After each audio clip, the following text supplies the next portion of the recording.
नमस्कार। आज हम एक अहम कानून पर बात करने वाले हैं, पश्चिम बंगाल भूमि सुधार अधिनियम 1955। जी। ये वो कानून है जिसने, आप कह सकते हैं, जमींदारी खत्म होने के बाद बंगाल में जमीन के मालिकाना हक की पूरी तस्वीर ही बदल दी। बिल्कुल।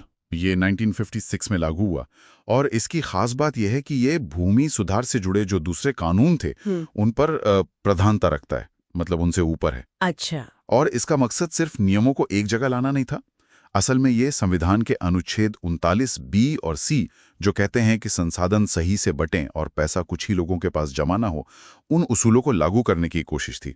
यानी एक बड़ा सामाजिक और आर्थिक लक्ष्य था इसके पीछे। हाँ, बिल्कुल। तो चलिए इस कानून की तहों में उतरते हैं। सबसे पहले रैयत की बात करते हैं। जी। ये रैयत कौन होता है इस कानून के हिसाब से, और उसे क्या हक मिले? देखिए, रैयत मतलब वो इंसान जो किसी भी मकसद के साथ जमीन रखता है, होल्ड करता है। कानून ने उसे जमीन का मालिक माना। मालिक। हाँ, मालिक। और ये हक पुश्तैनी था, मतलब विरासत में मिल सकता था और ट्रांसफरेबल भी, यानी बेचा जा सकता था। तो ये तो काफी बड़ा अधिकार मिला। हाँ, मिला तो, लेकिन पूरी तरह खुली छूट नहीं थी। कुछ अहम पाबंदियां भी थी। जैसे कि? क्या पाबंदियां थी? सबसे खास बात, रैयत को जमीन के नीचे के अधिकार नहीं मिले, मतलब सब सॉइल राइट्स। अच्छा, यानी खनिज वगैरह पर हक नहीं। बिल्कुल। और अगर उसे अपनी जमीन से, मान लीजिए, रेत निकालनी है या ईंट टाइल बनाने के लिए मिट्टी खोदनी है, और ये काम वो अपने इस्तेमाल के लिए नहीं बल्कि बेचने या किसी और कमर्शियल काम के लिए कर रहा है, तो उसे सरकार से पहले लिखित में परमिशन लेनी होगी। और अगर नहीं ली तो वो गैर कानूनी होगा, सजा भी हो सकती है। यहां तक कि अगर जमीन का इस्तेमाल बदलना है, मान लीजिए खेती की जमीन पर कोई फैक्ट्री लगानी है, तो उसके लिए भी कलेक्टर की इजाजत जरूरी है। तो मालिकाना हक के साथ साथ राज्य का नियंत्रण भी काफी मजबूत रखा गया, खासकर प्राकृतिक संसाधनों पर। हाँ, बिल्कुल। और दार्जिलिंग के कुछ इलाकों में तो खेती के तरीकों और पेड़ काटने पर भी अलग से नियम थे। समझ गई। अच्छा, इस कानून का एक और बहुत महत्वपूर्ण पहलू बताया जाता है, अनुसूचित जनजातियों के भूमि अधिकारों का संरक्षण। उस बारे में क्या इंतजाम थे? हाँ, ये बहुत ही अहम अध्याय है, चैप्टर 2A। इसने साफ तौर पर कहा कि अनुसूचित जनजाति का कोई रैयत अपनी जमीन किसी गैर जनजाति वाले को आसानी से ट्रांसफर नहीं कर सकता। रोक थे इस पर? हाँ, कड़ी रोक थी। कुछ ही तरीके थे जिनसे ट्रांसफर हो सकता था, जैसे किसी दूसरे अनुसूचित जनजाति के सदस्य को ही वो दे सकता था, वो भी एक खास तरह की गिरवी पर, जिसे कंप्लीट यूजोफ्रैक्चुअरी मॉर्गेज कहते हैं, ज्यादा से ज्यादा 7 साल के लिए। अच्छा, बस 7 साल? हाँ। या फिर सरकार को बेच सकता है, दान दे सकता है, या किसी बैंक या कोऑपरेटिव सोसाइटी में गिरवी रख सकता है, लेकिन वो सिंपल मॉर्गेज होगा। या फिर किसी दूसरे अनुसूचित जनजाति के व्यक्ति को तोहफे में दे सकता है या वसीयत कर सकता है। और अगर कोई नियमों को तोड़कर ट्रांसफर कर ले तो रेवेन्यू ऑफिसर यानी राजस्व अधिकारी उस ट्रांसफर को रद्द कर सकता है और जमीन का कब्जा वापस दिला सकता है। बेनामी लेन देन भी अमान्य थे। ये तो सच में आदिवासी जमीन को बचाने के लिए काफी ठोस कदम लगते हैं। जी, कोशिश यही थी। इसके अलावा जमीन रखने की सीमा, मतलब लैंड सीलिंग की भी बात आती है इस एक्ट में। हाँ, बिल्कुल, चैप्टर 2B। ये भी एक बड़ा कदम था। कानून ने तय किया कि कोई एक रैयत और उसका परिवार कुल मिलाकर कितनी जमीन अपने पास रख सकता है। एक लिमिट लगा दी। ये लिमिट कैसे तय होती थी? सबके लिए एक जैसी थी? नहीं, एक जैसी नहीं थी। ये इस पर निर्भर करता था कि परिवार में सदस्य कितने हैं और जमीन सिंचित है या असिंचित, मतलब पानी का इंतजाम है या नहीं। अच्छा, उदाहरण के तौर पे? जैसे अगर कोई अकेला वयस्क है तो उसके लिए करीब 2.5 स्टैंडर्ड हेक्टेयर। और अगर 5 सदस्यों तक का परिवार है तो 5 स्टैंडर्ड हेक्टेयर। स्टैंडर्ड हेक्टेयर, मतलब सिर्फ रकबा नहीं, जमीन की क्वालिटी भी देखी जाती थी। हाँ, बिल्कुल। और जो भी जमीन इस तय सीमा से ज्यादा होती थी वो फिर राज्य सरकार में निहित हो जाती थी, मतलब सरकार की हो जाती थी। और सरकार उस अतिरिक्त जमीन का क्या करती थी? सरकार का काम था उस जमीन को भूमिहीन किसानों या जिनके पास बहुत कम जमीन है उनमें बांटना।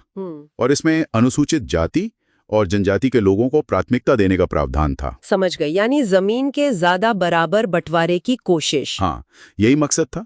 हालांकि कुछ खास तरह की जमीनों जैसे चाय बागान, मिल या ट्रस्ट वगैरह के लिए नियम थोड़े अलग थे। ठीक है, अब आते हैं बर्गादारों पर, जिन्हें हम आम भाषा में बटाईदार कहते हैं।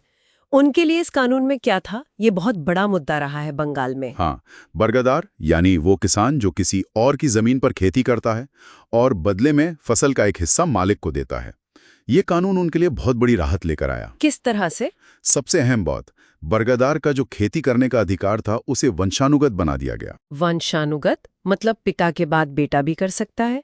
हाँ, लेकिन वो इस अधिकार को किसी और को ट्रांसफर नहीं कर सकता था, बेच नहीं सकता था। और फसल का बंटवारा, उसमें भी कुछ बदलाव हुआ? हाँ, वो भी तय कर दिया गया। अगर जमीन का मालिक हल, बैल, खाद, बीज सब कुछ देता है तो फसल आधी आधी बटेगी, 50-50। और अगर मालिक ही सब नहीं देता? तो फिर 75% हिस्सा बरगदार का और 25% मालिक का। ये तो बरगदार के हक में हुआ काफी। जी, और एक और बड़ी बात, मालिक अब बरगदार को अपनी मर्जी से हटा नहीं सकता था। अच्छा, पहले हटा सकते थे? हाँ, पहले स्थिति काफी असुरक्षित थी, लेकिन इस कानून के बाद बरगदार को हटाने के लिए बहुत खास वजहें चाहिए थीं।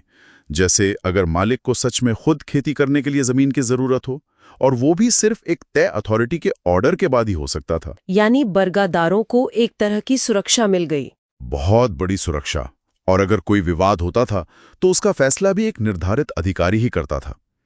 एक नियम ये भी था कि अगर कोई व्यक्ति कानूनी तौर पर किसी और की जमीन पर खेती कर रहा है और वो मालिक के परिवार का सदस्य नहीं है, तो उसे बरगदारी माना जाएगा जब तक कि साबित न हो जाए कि वो बरगदार नहीं है। ये तो बरगदारों की पहचान और उनके अधिकारों को स्थापित करने वाला कदम था। ऑपरेशन बरगा का नाम भी इसी संदर्भ में सुना जाता है। जी हाँ, ऑपरेशन बरगा इसी कानून के तहत बरगदारों के नाम रिकॉर्ड में दर्ज करवाने का एक बड़ा अभियान था। तो कुल मिलाकर अगर हम संक्षेप में देखें, इस कानून ने क्या करने की कोशिश की? देखिए, इसने जमींदारी खत्म होने के बाद जो भूमि संबंध थे उनको एक नई शक्ल दी। रैयतों को मालिकाना हक दिया, पर कुछ सीमाओं के साथ। अनुसूचित जनजातियों और बरगदारों जैसे जो कमजोर वर्ग थे, उनके हितों की रक्षा की। लैंड सीलिंग के जरिए जमीन के जमाव को कम करने और उसे ज्यादा लोगों तक पहुंचाने का प्रयास किया। हाँ, एक तरह से सामाजिक न्याय स्थापित करने की दिशा में एक बहुत व्यापक कानून था। बिल्कुल। ये तो साफ है कि कानून का इरादा बहुत बड़ा था, जमीनी स्तर पर बड़े बदलाव लाने का, लेकिन जाहिर है इतने बड़े सुधारों को लागू करना हमेशा एक चुनौती भरा काम होता है। हाँ, कानून बनाना एक बात है और उसको पूरी तरह से सही भावना के साथ लागू करना वो बिल्कुल दूसरी बात है। उसमें बहुत सी व्यवहारिक दिक्कतें आती हैं। सही कहा। और यहीं पर हम अपने श्रोताओं के लिए एक सवाल छोड़ सकते हैं सोचने के लिए जी, कि इस तरह के जो भूमि सुधार कानून होते हैं उनको लागू करते समय जो अलग अलग हितधारक हैं, जमीन के मालिक, बटाईदार, सरकार, आदिवासी समुदाय जैसे विशेष समूह, उनके अधिकारों और उनकी जरूरतों के बीच एक सही संतुलन कैसे बनाया जा सकता है? ये वाकई एक जटिल सवाल है ना? बिल्कुल है। इस पर विचार करना जरूरी है।